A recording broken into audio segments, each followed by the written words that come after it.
Amigos, en la Asamblea Nacional, un epicentro de la política panameña, se están dando varias actividades, además de la conformación ya finalmente de las comisiones.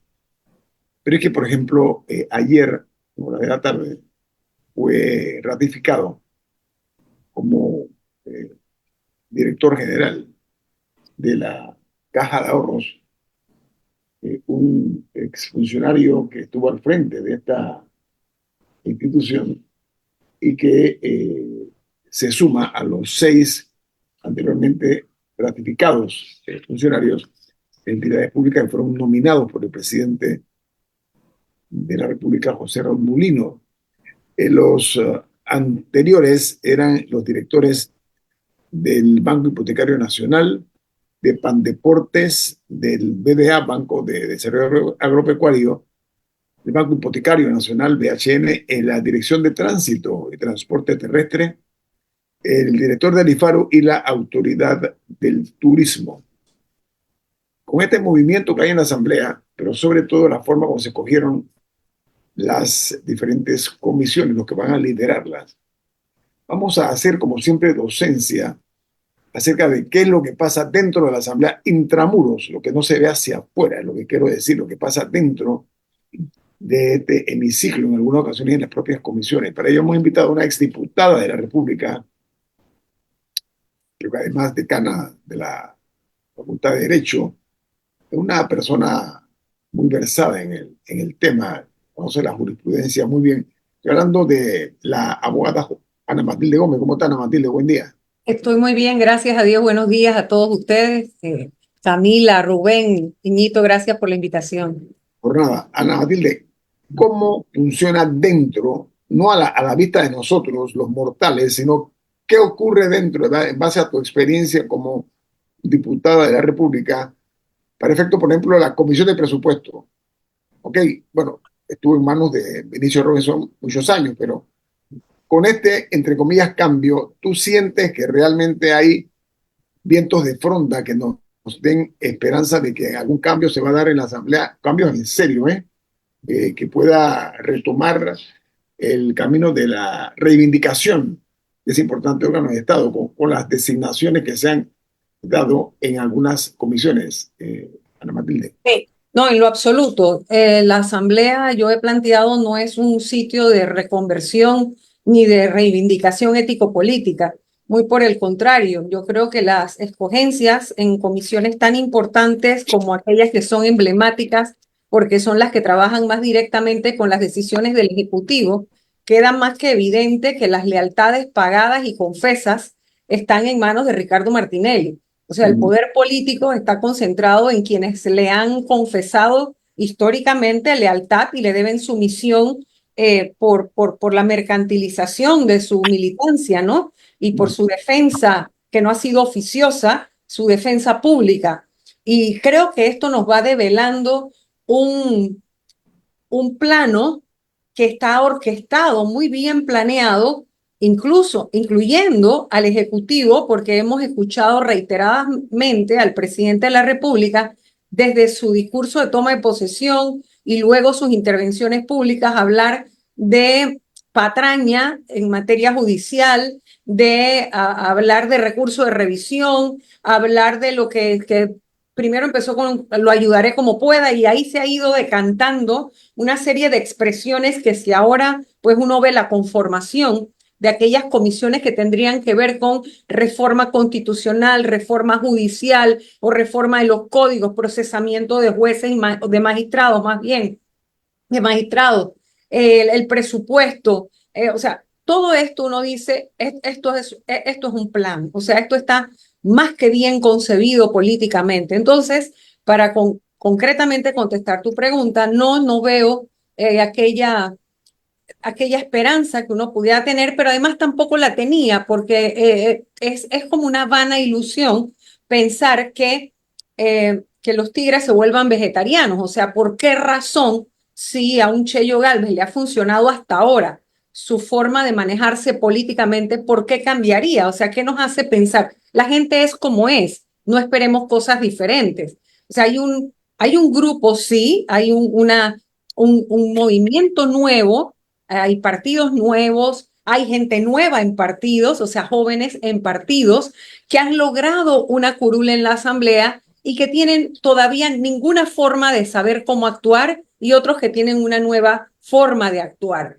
Esos van a tener que ir poco a poco definiéndose a sí mismos políticamente y no solo es su retórica lo que nos va a decir cómo van a actuar, son sus actuaciones, son sus actos, es las posturas que asuman frente al Ejecutivo y las posturas que asuman dentro de la dinámica de la propia Asamblea. Si les es más importante conseguir victorias inmediatas que logros logros superiores y permanentes, sostenibles, con impacto colectivo o a la comunidad, por ejemplo, tema de la Caja del Seguro Social, tema de la reforma estructural del Estado, porque de nada sirve que nos sigan hablando de reforma y del tamaño del Estado si no nos dicen qué estructuras son las que van a tocar y qué mecanismos es el que van a usar. Cosas como esta, la educación y la salud. Matilde, precisamente esa era la pregunta que te iba a formular, porque la esperanza creció, brilló al momento que llegan 20 nuevas figuras a la Asamblea Nacional. Llegaron más que 20. Jóvenes, prefiero jóvenes. Bueno, jóvenes, nuevos, o sea, es que es una mezcla de cosas. Personas nuevas, y creo que se incluye jóvenes y no jóvenes, creo que son 48. Ajá. Ok, bien, vamos a tomar ese número, 48. Sí, es cierto, 48, ok. Pero me refiero yo a esta nueva camada, es lo que quiero decir. Tú fuiste parte de eso, pero fuiste, el término es un poquito feo, ¿no? Lobo solitario, en este caso tú eras la loba solitaria. Una golondrina. Una golondrina que no hacía verano, ¿no? Pero lo intentaste. Pero lo anuncié y dije, Claro. después vamos a hacer 5 y después vamos a hacer más y ahí está. Bueno, Ana Matilde, ese tráfico tuyo, ese transitar sola contra el mundo político de los partidos tradicionales, te debe haber enseñado muchas lecciones. ¿Qué le falta a estos nuevos diputados aprender para hacer docencia? Porque de lo contrario van a ser evangelizados por los partidos tradicionales por diversas razones, ¿no? Porque recordamos que aquí hubo diputados que entraron por la denominada independencia, como independientes, y después fueron adoctrinados y fueron asimilados por partidos tradicionales. Incluso hubo una que llegó a la presidencia de la Asamblea. Entonces, ¿cómo tú, sin ser adivina, ni mucho menos, visualizas qué deben hacer estos jóvenes dentro de tu experiencia ahí dentro de la Matilde para que realmente sea fructífera su labor y su desempeño? Sí, no hay una receta única porque cada periodo tiene sus propias características e incidencias. Pero en términos... La base, te hablo. Sí. Ok, partiendo de que no hay una receta única, yo lo que compartiría es que tienen que tener paciencia con ellos mismos.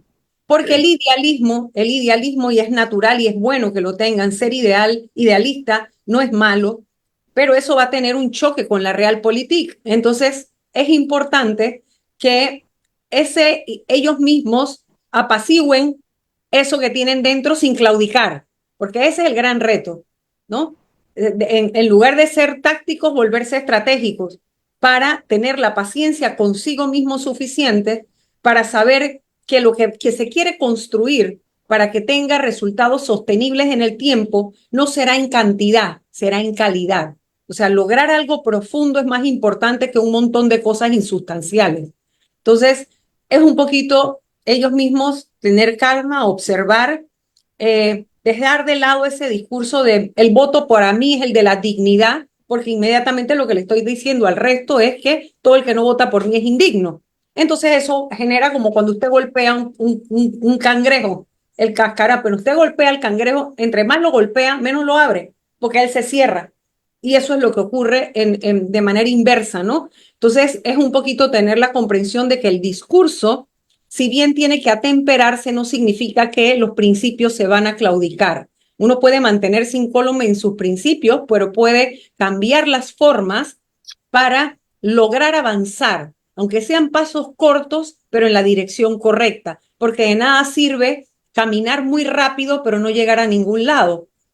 Entonces es importante, no es lo mismo avanzar que moverse. Usted se puede mover y no pasar del mismo sitio en el que está y se ha movido y está sudado y se cansa y no ha llegado a ningún lado. Entonces, lo importante es tener claras las metas para que eso no se pierda en el camino y no desgastarse ahora porque los acuerdos estos de la organización estaban ya listos. Esto estaba planificado y estaba listo. Pacto de gobernabilidad, ¿no, Matilde? El pacto y porque los números no daban, porque es evidente los números no daban. Así que no tienen que sentirse frustrados. Los logros vienen es con las posturas y la denuncia que se haga sobre aquellas pretensiones que el Ejecutivo traiga y cuánto se puede bloquear aquello que haga daño al avance democrático del país. Pero, Matilde, lo que pasa, yo lo pondría de esta manera, ¿no? Ya la campaña pasó, ¿ok? En consecuencia, esa página ya debió haberse corrido. Estamos ahora ya, ellos pasaron de la parte de candidato a ser diputado de la República. Tienen la obligación de enfrentar esa realidad con inteligencia, como tú dices, con mucha paciencia, estoy de acuerdo. La emoción, la emotividad, sobre todo de caminar a la oscura, ¿no? Porque no saben realmente qué se van a encontrar en el camino, un camino minado, ¿no? Claro, y sobre todo paciencia con ellos mismos, porque no sé por qué, no sé qué ingenuidad o qué confusión es la que ha llevado a mucha gente a estar repitiendo que de manera contundente y lo que el pueblo está esperando, eso no es verdad. Hay un segmento de la población que sí votamos, confiamos, creemos en estas transformaciones políticas, pero hay otros que votaron por los que están allí también. Es que el resto de esos 48 que no son nuevos también son parte de esta sociedad que no está esperando que las cosas cambien, sino que se muevan para que ellos sigan estando en el status quo y percibiendo los beneficios de una política distorsionada. Entonces, eso no hay que confundirlo. Yo a veces me pregunto cuando la gente dice, toda la ciudadanía está esperando, bueno, pero en nombre de qué toda esa ciudadanía, ¿quién es? Y todo Porque Panamá, la frase esa Panamá, todo, todo sí, Panamá. todo Panamá los mira. No, no, si Falso. los números fueron muy claros, o sea, hay un resto, hay un montón que regresaron y regresaron con sus mismas prácticas y consiguieron sus votos de la misma manera, en que siempre lo han hecho. Y ese sistema se resiste a morir y tiene sus representantes allí, Que, incluso algunos de los más abyectos y que ahora presiden comisiones. O sea, por favor. sí, y que sabes que Ana Matilde, que van a defender con garras, con lo que sea necesario, esa posibilidad que tienen de volver a los viejos tiempos, ¿no? Como Es dicen, que como dicen en francés, la belle époque, la bella época aquella, ¿no? ¿sabes? Bueno, García, y es ¿no? que yo siempre lo pongo con este ejemplo, tal vez un poco gráfico, pero cuando tú estás peleando con una fiera, ¿verdad? Una fiera herida, está herida de muerte, pero no está liquidada. Cuando coge ese último hálito, se levanta es a acabarte. Eso lo sabe todo cazador. O sea, tú no puedes pretender llegar allí y encontrar a la bestia herida, herida de muerte, porque evidentemente primero se le dio una estocada de uno que resistió, una que resistió, que fui yo, después vino una estocada de cuatro, que después más o menos fueron tres, que después definitivamente fueron dos, plantando fuerte una voz de oposición y manteniendo incólume sus principios. Y después te llega estas huestes de 20 y entonces tú dices 20 y ahora sumaron cuatro más. Y entonces toda esta transformación que es lenta, como todos los procesos políticos, los procesos de cambio no son de un día para otro a menos que haya una revolución. Si no queremos un derramamiento de sangre, para citar al otro allá sin vergüenza Maduro, en el sur, Maduro. que no haya un baño de sangre, o sea, si no queremos eso, si no es a través de una revolución, si no queremos una transformación cívica, pacífica, va a ser lenta. Es un proceso lento que toma muchísimo tiempo. Paciencia, paciencia. Cada paso tiene que ser medido, pero sobre todo pensar antes de hablar. Hay que Es enseñarle correcto. a esos jóvenes a pensar y después hablan. Vamos al corte comercial. Esto es En Perspectiva, un programa para gente inteligente como usted. Ana Matilde Gómez, nuestra invitada esta mañana, un honor tenerla aquí. Ay, gracias. Ella es una mujer que ha hecho una carrera muy interesante.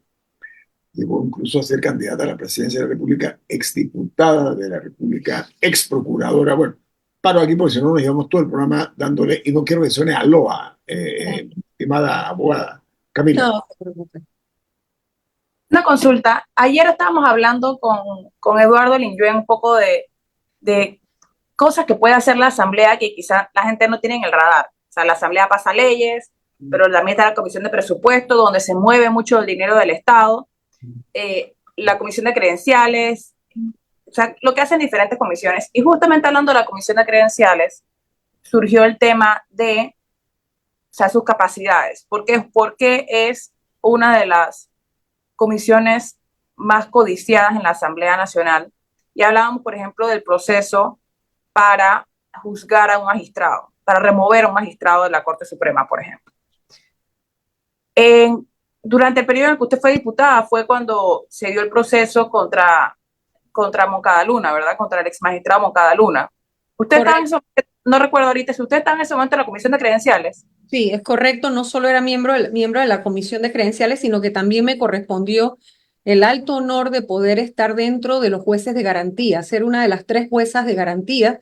Tres mujeres, eran 3 mujeres. Correcto, que nos tocó precisamente el juzgamiento. Por primera vez, no es que se daba el juzgamiento de un magistrado, había sido anteriormente Faúndez, el anterior que había llegado a la Asamblea, pero lo que sí era novedoso y era por primera vez que se estrenaba el sistema penal acusatorio dentro de la Asamblea. Fue la primera baja que tuvo ese sistema. Ana Matilde, pero a ver, vamos. Pero a lo que iba con esta pregunta era un poco para entender hasta dónde llega el poder de la Comisión de Credenciales. O sea, ¿cómo se dio un poco esa posición? ¿Nos puede resumir un poco? O sea, ¿cómo se dio? Sí, el poder de la Comisión de Credenciales es tan grande en el sentido de que el ciudadano o quien presente la querella entrega un documento que debe ser revisado por la comisión. Y el proceso o el caso no llegará al pleno nunca, que es donde tiene que decidirse, ¿verdad? Si la Comisión de Credenciales no lo lleva al pleno. Es allí, o sea, es más que solo llevarlo al pleno, porque para sacar a un magistrado de la Corte Suprema se necesitan las 2/3 partes, o sea, una mayoría calificada en la ley para poder procesar un magistrado de la Corte en el pleno. Pero más importante en la Comisión de Credenciales es qué se tramita y qué no, porque la Comisión de Credenciales con su mayoría puede decidir si le da trámite o no a una querella. Entonces, eso es fundamental, porque una comisión de credenciales coludida con el Ejecutivo puede emprender un proceso inexistente o sin pruebas, o una comisión coludida políticamente en contra del Ejecutivo podría no tramitar una querella necesaria. No sé si me explico. O sea que es tan importante la transparencia, la trayectoria, la verticalidad, la honestidad, la ética de un diputado en credenciales, porque esa comisión es la que ve los cambios al reglamento, es la que ve los temas éticos. Entonces uno se pregunta, pero ¿quién sin ética? ¿Quién puede hablar de lo que no conoce? ¿Quién puede defender aquello que no ama? Nadie. Eso no es en contra de la naturaleza. Entonces, antinatura, Ana Matilde. Totalmente. Entonces, ¿qué expectativas tú puedes tener de que haya un trato ético del análisis de las querellas, o que las querellas no sean montadas, o que no sea un acuerdo entre partes para que lleguen los documentos, en la medida que en credenciales no haya en la directiva, que es quien decide qué se pone en agenda, porque la importancia de una directiva es que arma el orden del día?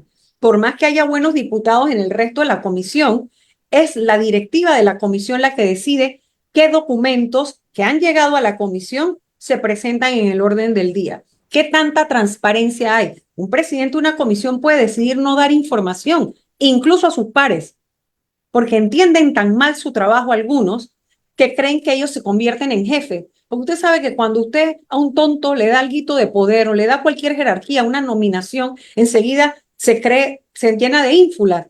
Entonces, eso no es más que ignorancia. Entonces, esa precariedad de la vida sin trayectoria y la vida sin éxito hace que al que usted le da una pluma empiece a escribir y cree que ya puede andar firmando todo. Quiere dar autógrafo. Usted le da una pluma y quiere dar autógrafo. Entonces, dale un tolete y un uniforme a un tonto y se convertirá en un comandante de cualquier ejército. ¿Me explico? Bueno, tenemos ejemplos.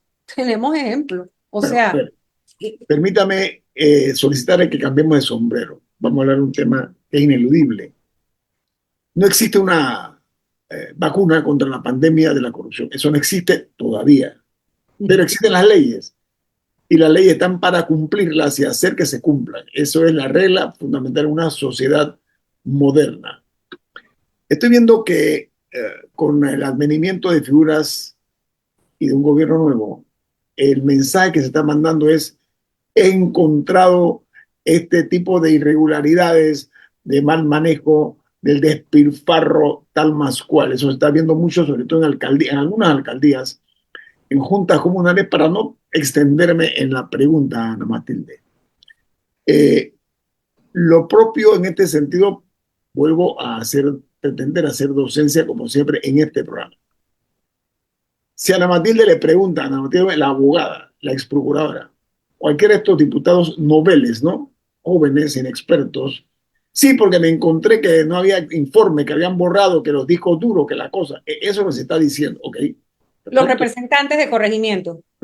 Para que no suene a politiquería. Y alcalde. Alcalde, para que no suene a politiquería y que se vea que están hablando en serio, que van a reivindicar, insisto en la palabra, ¿qué es lo que tú le recomendarías, Ana Matilde, a estas nuevas autoridades? ¿Qué deben hacer ante lo que han encontrado a sus ojitos? Sí, presentar la denuncia, porque independientemente de que no resultara un delito, sino una falta administrativa, es a la autoridad competente a la que corresponde hacer el discernimiento entre uno y otro, no al funcionario que entra. Y si bien es cierto, el Ministerio Público no necesita una querella, una denuncia concreta cuando hay un perseguible de oficio, o sea, un delito que es de aquellos que se persiguen de oficio y que no necesitan instancia privada, porque también hay delitos que se pueden seguir después de oficio, pero necesitan que la víctima presente la acción. Otros que el Ministerio Público puede accionar inmediatamente solo. Pero no pensar que el periodismo investigativo o que la denuncia o la noticia criminis, que es esa información que se da en los medios, etcétera, es suficiente. El deber, que también lo señala el Código Judicial, es que el funcionario que encuentra elementos de aquellos delitos que son perseguibles de oficio debe presentarlo ante la autoridad competente.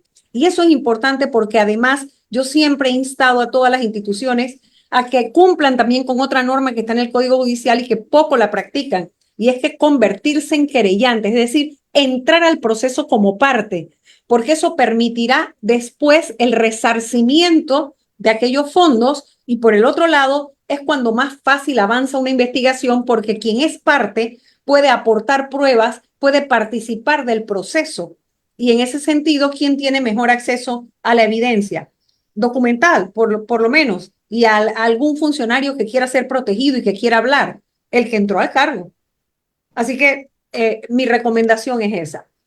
Porque hay que pasar de esa narrativa a la acción y de la acción a la corrección. Y la única manera de corregir es para que se documente los pasos que se dieron para poder que se deshaga la trama de corrupción que se le entabló o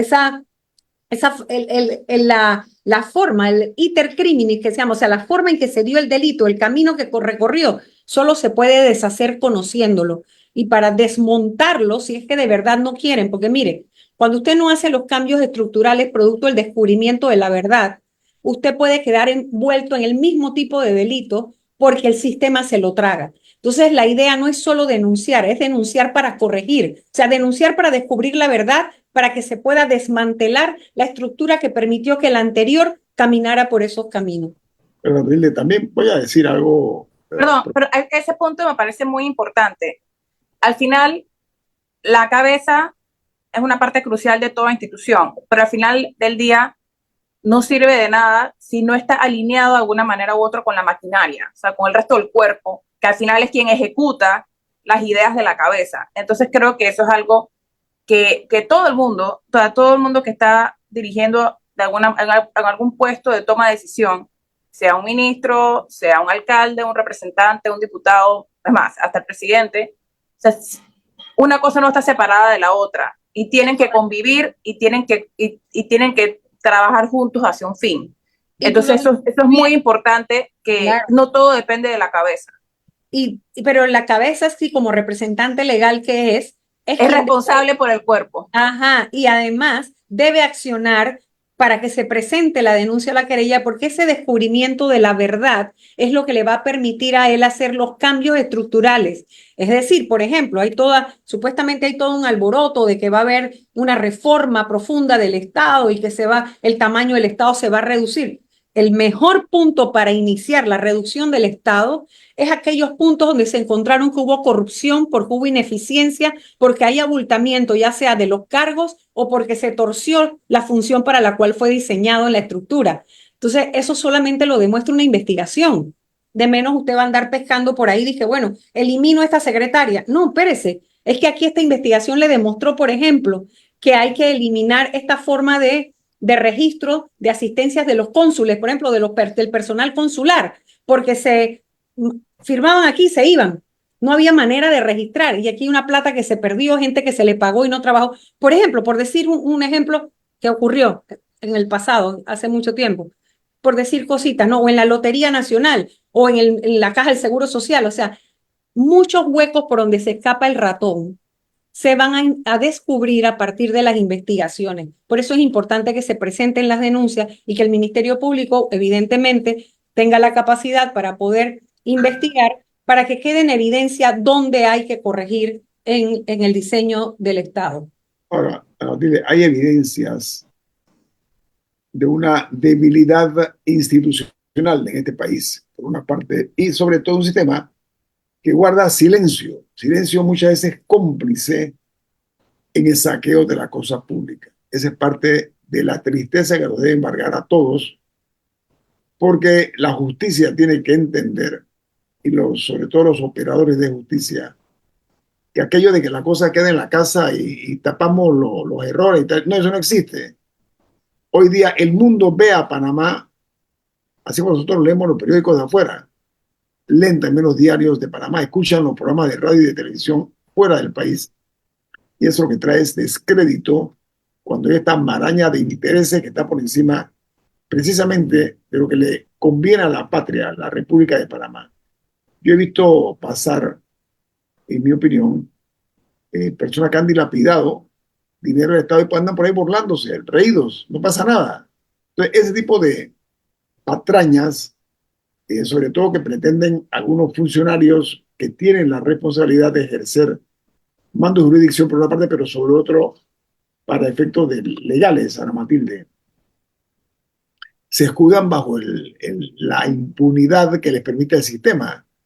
Entonces hay que erradicar eso en la medida de las posibilidades. No queda de un día para otro, pero ya se tiene que comenzar a trabajar y a ver pruebas de que aquí el sistema va a cambiar. ¿Sabes por qué? Porque mientras aquí se cobre coima a las empresas extranjeras para hacer negocios, ninguna empresa seria, transnacional, grande, importante, va a querer arriesgar su nombre y su prestigio con un país que tiene fama de que tiene que pagar peaje para poder participar en obras del Estado. Vamos al corte comercial. Esto es En Perspectiva, un programa para la gente inteligente como usted.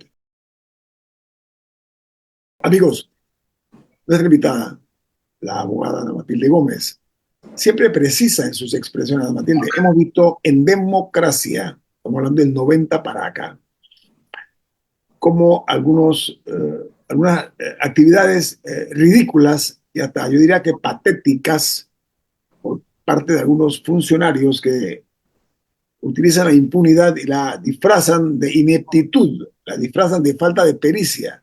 No, yo no sabía y no pasa nada. No, o sea, eso no, la impunidad y la negligencia tiene que pagarse con un precio que la justicia debe imponer o no, Ana Matilde. Sí, es más, tienes tanta razón que hace más daño a la democracia la impunidad que la corrupción. La corrupción puede intentar prevenirse. Para eso existen leyes, por ejemplo, la ley de contrataciones públicas, ley de conflicto de intereses, ese es su antes.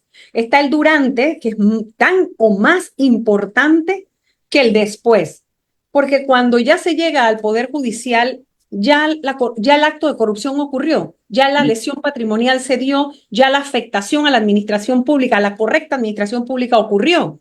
La idea es, y donde más hemos fallado, es lo que nos ha demostrado el estudio de todos estos años, del deterioro institucional que tú bien planteas, es en la falta de fiscalización.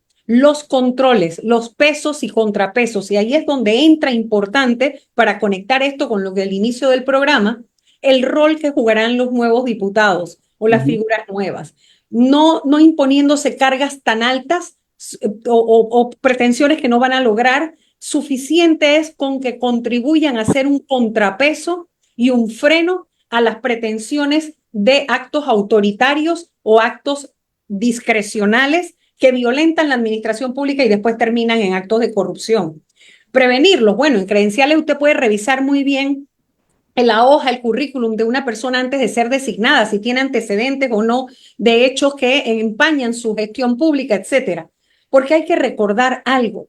En el sector público, todo lo que en el sector privado lleva a la gente al éxito, esa creatividad y andar inventando y hago esto hoy, mañana llamo a fulano y hago toda esa creatividad que en el sector privado lleva a la gente al éxito y el sector público los lleva a la cárcel. Cuando no hay impunidad, toda esa creatividad los puede llevar a la cárcel, porque en el sector público no se pueden inventar los procedimientos ni los procesos. Si usted quiere cambiarlo, usted le parece que es burocrático, lento, obsoleto, perfecto. Lleve una ley, haga la ley, propóngala y cambie los pasos. Pero mientras la ley tenga un procedimiento, usted lo tiene que cumplir. Y usted no puede estar ofreciendo cosas y diciendo porque usted es el más inteligente y creativo y a usted se le ocurre cómo va a hacer las cosas. No, eso tiene un procedimiento. Volviendo al punto tuyo, por supuesto que es importante que el Poder Judicial cumpla su papel en democracia porque es el fiel de la balanza. Realmente es quien puede, finalmente, cuando se da un acto de corrupción que se descubre, que no quede en nada. Esa impunidad es perversa para la consolidación democrática, pero también es muy grave ese espacio, el durante, cuando ha fallado la fiscalización, los pesos y contrapesos. El rol de la Contraloría, que ha sido nefasto en los últimos tiempos, ha permitido en mucho el gran desgreño administrativo que ha habido en la administración pública panameña. A ver, ha habido una cancerización en la sociedad, hay que decirlo y reconocerlo, por más que nos sonrojemos, tenemos que aceptarlo. Los escándalos que se publican en los medios lo evidencian, ponen claramente en evidencia eso. En Panamá no se castiga el delito, sino que se castiga es al pobre. Estamos claros en eso, ¿no? Bueno. Los grandes transgresores de la ley, Matilde, y tú fuiste procuradora de la Nación, tienen abogados para evitar el hacinamiento de las cárceles. Voy a ponerlo de esa dramática manera. Sin embargo, hay delitos que así como la gente que canta va a salir el 7, me refiero a que aquí se habló hasta el cansancio de una denominada descentralización paralela. ¿Recuerda usted, Ana Matilde, eso, no? Que sí, que no, los medios dándole a eso, sobre todo el diario La Prensa tomó esa bandera. Resulta ser que ahora, con la llegada, el arribo de la nueva directora de esta institución, se llama Roxana Méndez, ella dice que sí se dio ese fenómeno. Y entonces, ¿qué va a pasar después, Ana Matilde, con esto que acepta la directora de la Dirección Nacional de la Descentralización? Bueno, ella tiene una gran responsabilidad y ya no puede quedarse allí nada más en el sí lo encontré, porque es muy fácil perseguir al antecesor cuando es tu enemigo político o tu adversario político. Eso es muy fácil. El reto real es que a partir de ahora, ¿cuáles son los cambios que ella hace o lleva a la Asamblea para que se modifique la ley para que eso no vuelva a ocurrir? Porque dentro del problema, o sea, quien no conoce el problema mal puede plantear su solución. Esa idea no puede venir de otro, tiene que venir de ahí dentro quien, entendiendo el problema, cómo se dio, puede hacer las propuestas para corregir aquellas fallas administrativas que permitieron que eso se diera. ¿Cuáles fueron los espacios de ley que permitieron esa discrecionalidad? Y sobre todo, que no le den la vuelta cambiándole el nombre, no cambien nada para ella también poder hacerlo. O sea, ese es el gran reto de quien llega nuevo y encuentra algo así.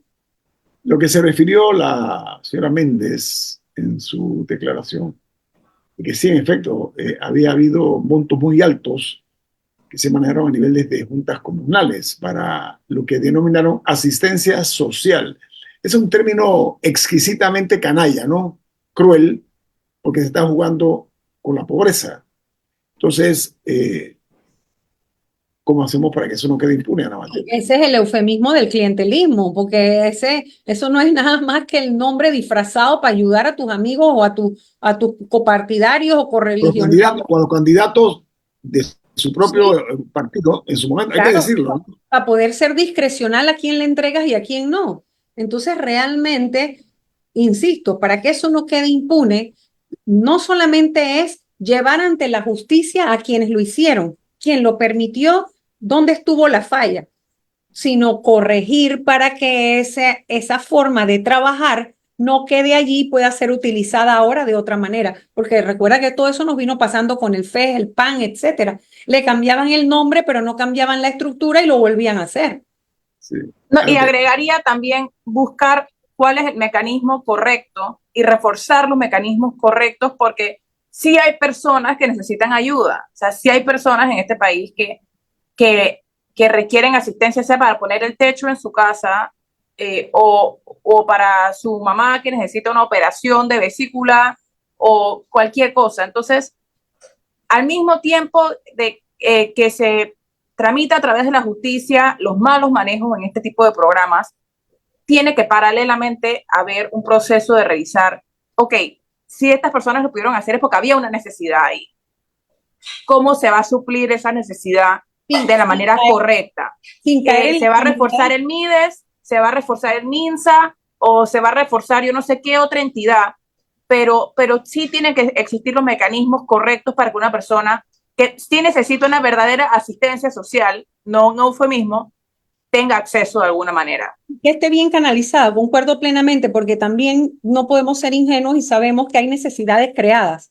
O sea, hay necesidades que no son del todo reales, son creadas precisamente a propósito de disfrazar el desvío de un dinero. Entonces, porque ser pobre no es lo mismo que estar necesitado, ¿sí? Uno puede ser pobre, pero no tener esa necesidad coyuntural que realmente apunta. Y además, ese mecanismo no es el único que la podría suplir, porque como bien dice, si eso se canaliza a través del Ministerio de Salud, se canaliza a través del plan o el programa de lentes o de sonrisa o cualquiera de la inmensidad de programas que hay a nivel gubernamental para atender necesidades y las instituciones cumplen con su rol. Si tú fortaleces las instituciones, tú menos necesitas que el funcionario del gobierno local esté dando asistencia de cosas que pueden atender el sistema público. Él tendría más bien ya que focalizarse en las cosas, bueno, un sepelio que tuvo que atender rápidamente por un niño que se ahogó en una comunidad, etcétera, un tema.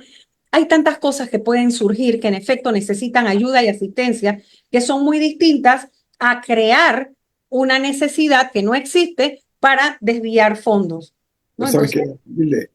Pretender trivializar los escándalos y la corrupción es peligroso porque se pretende dar la impresión de que la democracia es puro maquillaje y eso no es saludable para nada para las futuras generaciones. Y es que hay que evitar que ese arreglo de gobernabilidad que ha habido en la Asamblea implique la impunidad de aquellos que pasaron por los gobiernos locales con el contubernio y la colusión de los diputados que repitieron y que son de ese mismo partido, de ese o de cualquier otro, que hayan caído en alguno de esos actos de corrupción y que ahora para conseguir el voto estamos negociando la impunidad de pasa la página y aquí no ocurrió nada.